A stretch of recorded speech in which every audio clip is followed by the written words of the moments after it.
vraies voix Sud Radio. Bonsoir Félix Mathieu. Bonsoir. 3 mots, assassinat, alerte et bacchanal. Enquête ouverte pour assassinat. Une professeure a été poignardée à mort ce matin par un élève de 16 ans dans un collège-lycée privé de Saint-Jean-de-Luz. État d'alerte lancé par Christophe Béchu. 32 jours sans pluie en plein hiver. La France a 2 mois de retard de remplissage des nappes phréatiques selon le ministre de la Transition écologique. Et puis bacchanal, autrement dit beuverie en langage courant. Des députés ivres, des bagarres. La buvette de l'Assemblée aurait eu un succès inédit durant les débats sur les retraites, selon le Parisien aujourd'hui en France. Les vraies voix Sud Radio. L'extrême violence a donc fait irruption ce matin dans un établissement catholique réputé paisible, le collège-lycée Saint-Thomas d'Aquin à Saint-Jean-de-Luz. Vers 10h, un élève âgé de 16 ans y a poignardé une professeure d'espagnol. Il a depuis été arrêté puis placé en garde à vue. L'enseignante, âgée de 52 ans, a succombé à ses blessures. 1 minute de silence sera respectée demain à 15h, indique le ministre de l'Éducation, Pape Ndiaye, qui s'est rendu sur place. C'est un jour triste pour l'éducation nationale. C'est un jour triste, bien sûr, pour cet établissement.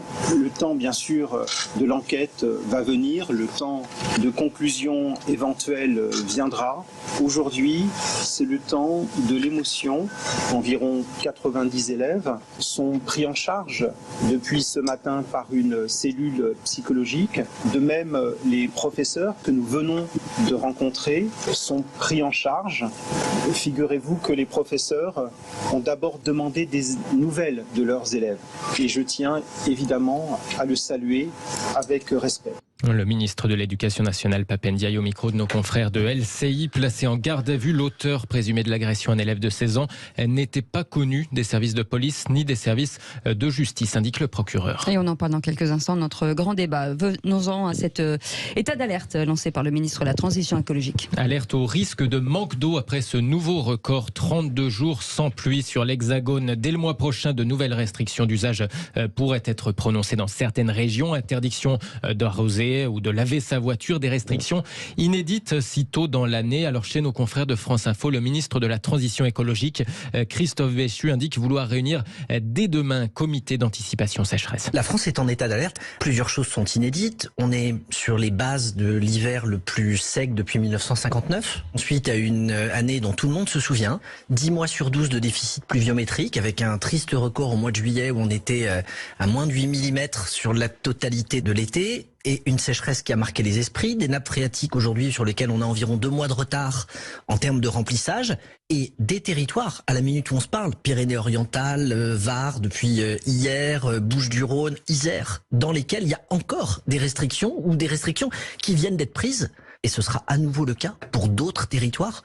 Christophe Béchu qui annonce aussi réunir dès lundi les préfets coordinateurs de bassin pour faire le point sur la situation hydrique territoire par territoire. Olivier d'Artigol, est-ce que ça pose pas question quand on voit que dans certains endroits, quand on fait des bassines pour garder l'eau quand il y a des pluies, les écologistes font tout pour qu'on ne les construise pas? Oui, bien sûr, ça pose ce problème. Et j'attends du ministre Béchu qu'il sorte un peu du diagnostic, de la caractérisation de la crise, elle est là, et qu'il nous présente, si ce n'est des solutions, en tout cas des pistes, des arbitrages politiques, de l'anticipation, des mesures.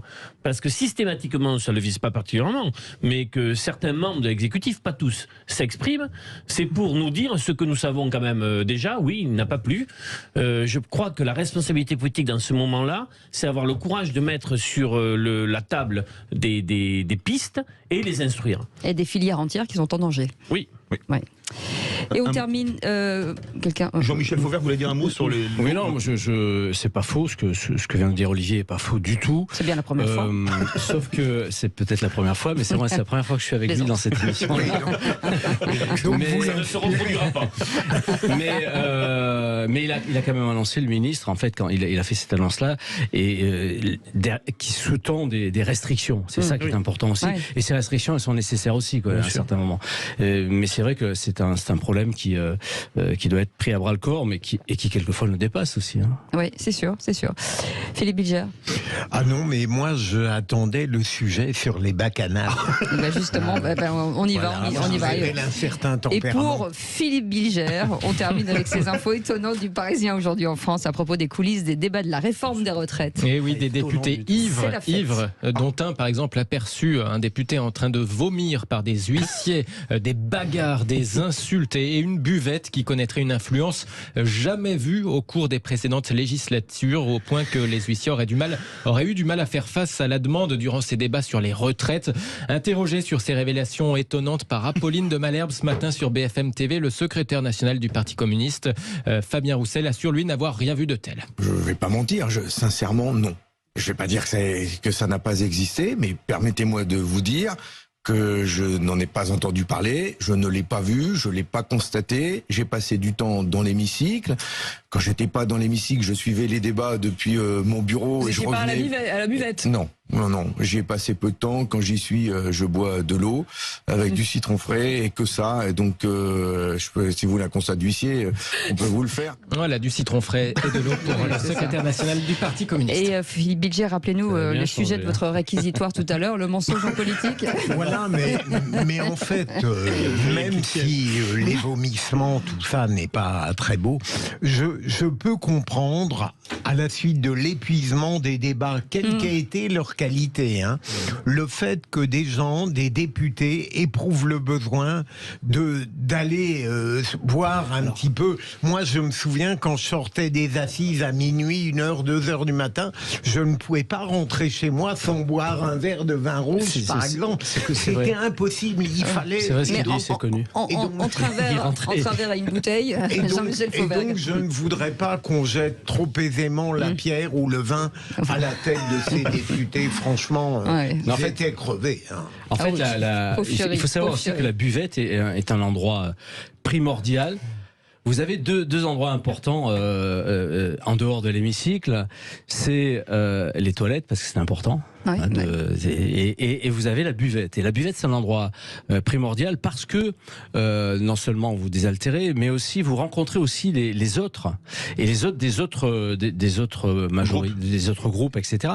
Et vous pouvez discuter d'un certain nombre de choses et apaiser un certain nombre de choses quand ils veulent bien s'apaiser, évidemment. Oui, après, quand ils sont dans un état d'excitation phénoménale, c'est pas ça excite plus qu'autre chose. Une question, je reviens sur ce que vous disiez. Il y a les toilettes et Fasma. Est-ce que d'abord ce sont pardon d'être si trivial, ce sont des pissotières. On dit toujours que généralement les garçons à la pissotière se parlent. Non mais c'est vrai. Non, mais c'est vrai. C'est une vraie mais c'est question. ce que je voulais dire. Oui, c'est exactement ce que je voulais dire. Moi, je me souviens d'ailleurs d'une conversation que j'ai eue avec l'ancien Premier ministre, Édouard Philippe, aux pissotières. On a parlé un peu de politique et beaucoup de boxe et beaucoup de boxe parce qu'il revenait du raid, il venait de boxer contre un boxeur du raid et à un certain moment, il me disait, alors je vais vous le dire pour l'anecdote, il me disait, le boxeur du raid, il fait quand même 2 mètres et il a une grosse allonge.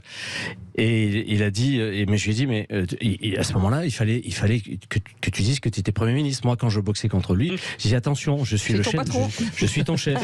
Et il m'a dit, c'est exactement ce que j'ai fait parce que j'en pouvais plus. Olivier d'Artigol, un mot pour ce type de débat.